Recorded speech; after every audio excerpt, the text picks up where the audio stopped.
नाही, elective merit कशावरती असतं? बरोबर आहे, पण ते कशावरती काय काय करावं लागतं त्यासाठी? निशाणी लागते ना.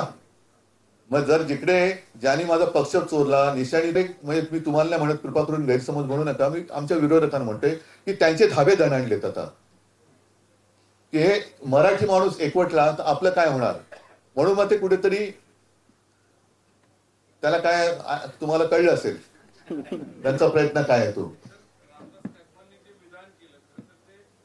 बघा मी तुम्हाला एक सांगू का, मी गद्दार आणि नमक हरामाला उत्तर देत नाही. तो माणूस गद्दार आणि नमक हराम आहे, त्या नमक हरामाला मी उत्तर देत नाही आणि देण्याची मला गरज नाही. कारण ठाकरे म्हणजे काय आहे हे अख्खा महाराष्ट्र आणि अख्खा देश ओळखतो. त्याच्यामुळे त्या गद्दाराला आणि हरामखोराला मी काय उत्तर देणार नाही.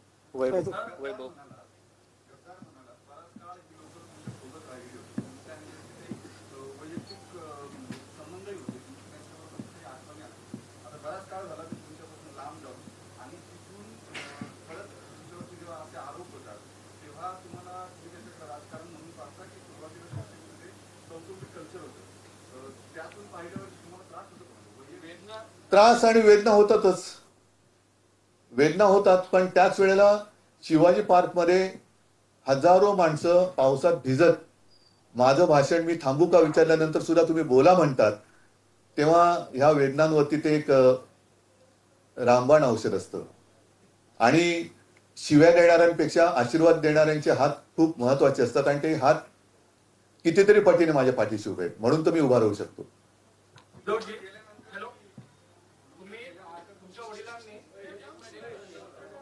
थांबा एकदम, हा वडील बोला.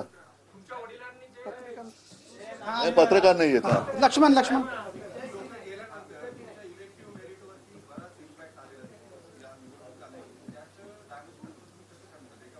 नाही, इलेक्टिव्ह मेरिट कशावरती असतं?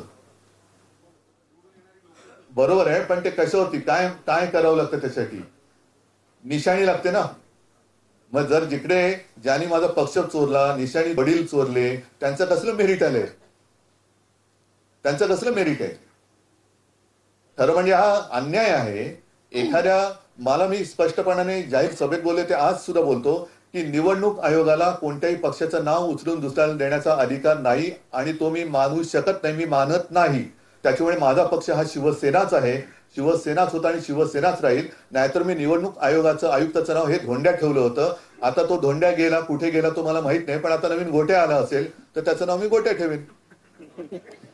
कारण तो माझ्या पक्षाचं नाव बदलू शकत नाही. माझ्या पक्षाचं नाव माझ्या आजोबाने आणि वडिलांनी ठेवलेल्या निवडणूक आयुक्त तेव्हा जन्माला पण आले नसतील हे आत्ताचे.